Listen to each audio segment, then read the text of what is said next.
America के बीच सीमित लेकिन ताजा सैन्य हमलों के आदान प्रदान में शांति समझौते की उम्मीद पर कुछ हद तक पानी फिरा है, लेकिन विश्लेषकों का मानना है कि बाजार इस बात को लेकर आशावादी बने हुए हैं कि अंततः कोई समझौता हो जाएगा।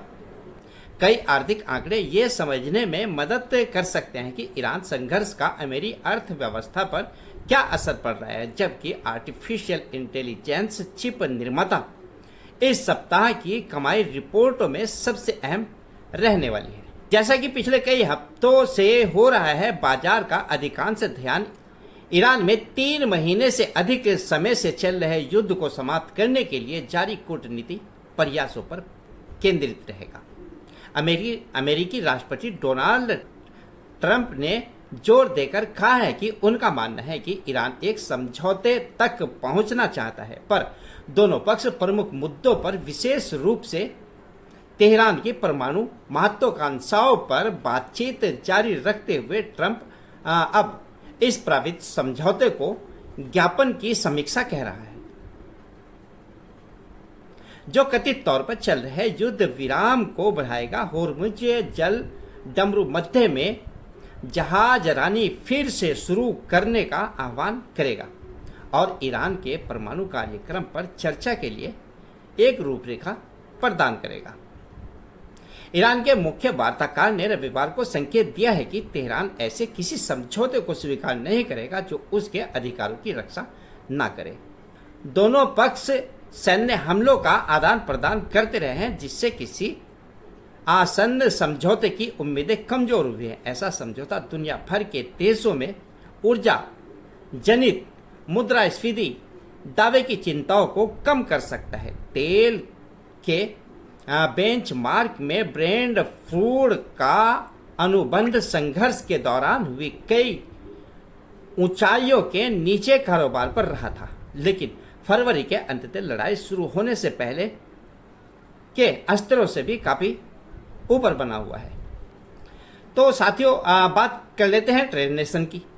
जैसे कि वरिष्ठ बाजार विश्लेषकों ने एक नोट में कहा है कि निवेशक अमेरिका और ईरान के बीच चल रहे युद्ध को लेकर काफी शांत नजर आ रहा है। उन्हें विश्वास है कि यह जल्द ही खत्म हो जाएगा। व्यापारी अमेरिकी आर्थिक संकेत को पर कड़ी नजर रख रहे हैं, जो ये समझने में मदद कर सकते हैं कि बढ़ती कीमतों और धीमी वृद्धि की चेतावनी कितनी उचित है। इस सप्ताह श्रम विभाग की मासिक रोजगार रिपोर्ट सबसे महत्वपूर्ण आंकड़ों की होगी।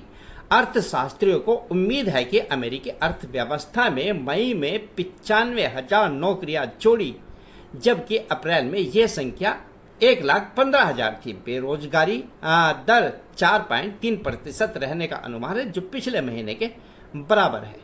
इस सप्ताह नौकरी की रिक्तियों और श्रम कारोबार, निजी पैरोल और छंटनी के अलग अलग आंकड़े भी जारी होने की उम्मीद है।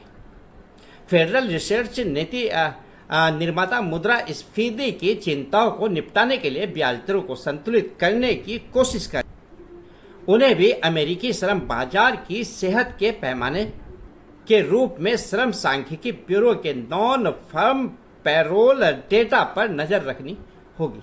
साथियों, सोमवार को बाजारों को इंस्टीट्यूट फॉर सप्लाई मैनेजमेंट से अमेरिकी विनिर्माण क्षेत्र की गतिविधि के एक महत्वपूर्ण पैमाने को रखने का असर मिलेगा। विनिर्माण परचेजिंग मैनेजर्स इंडेक्स मई में 53.3 रहने का अनुमान है, जबकि पिछले महीने ये 52.7 था। 50 से ऊपर का स्तर विस्तार का संकेत देता है। अर्थशास्त्रियों को यह भी उम्मीद है कि इन व्यापारियों के द्वारा चुकाई गई कीमतों का एक पैमाना जो मुद्रास्फीति की स्थिति पर कुछ प्रकाश डाल सकता है, अप्रैल के 84.6 से बढ़कर 85.3 हो जाएगा। सेवा क्षेत्र की गतिविधि का ISM ट्रैकर, जो समग्र अमेरिकी अर्थव्यवस्था के सबसे बड़े एकल चालकों में से एक है, सप्ताह के बाद में जारी होने वाला है। मई के लिए गैर विनिर्माण PMI 53.8 तक बढ़ने की उम्मीद है, जबकि पहले यह 53.6 था। डेटा के अलावा ING के विश्लेषकों ने कहा है कि बुधवार को जारी होने वाली फेड की ब्रेज बुक केंद्रीय बैंक के 12 जिलों में नवीनतम मूल्य निर्धारण और रोजगार रुझानों की एक झलक प्रदान करेगी। विश्लेषकों ने नोट में तर्क दिया है कि इस सप्ताह के आंकड़े इस बढ़ती धारणा को और समर्थन देंगे कि फेड अपने पूर्ण रोजगार जनादेश से संतुष्ट हो सकता है और मुद्रास्फीति के ऊपर जोखिम पर पूरी तरह ध्यान केंद्रित कर सकता है। कमाई के मोर्चों पर बुधवार को चिप निर्माण दिग्गज ने नतीजे वॉल स्ट्रीट पर भावनाओं को प्रभावित करने की उम्मीद की है। महत्वपूर्ण बात यह है कि ये आंकड़े आर्टिफिशियल इंटेलिजेंस के प्रति उत्साह में तेजी की स्थिति पर कुछ प्रकाश डाल सकते हैं। ऐसा रुझान जिसने हाल के हफ्तों में इक्विटी बाजार को मध्य पूर्व संघर्ष के विपरीत परिस्थितियों में जबरने से मदद की है। जैसे सेमीकंडक्टर कंपनियां सबसे बड़े लाभार्थियों में से रही हैं, जो उच्च स्तरीय AI मॉडल बनाने और बनाए रखने के बुनियादी ढांचे पर तकनीकी उद्योग में बड़े पैमाने पर चल रही योजनाओं से प्रेरित है। मार्च के अंत में 2026 के बाजार के निचले स्तर को छूने के बाद से उछलता है, जिसमें ब्रॉडकॉम के शेयर विशेष रूप से 52% से अधिक चढ़े। Subscribe now, press the bell icon, no missing update.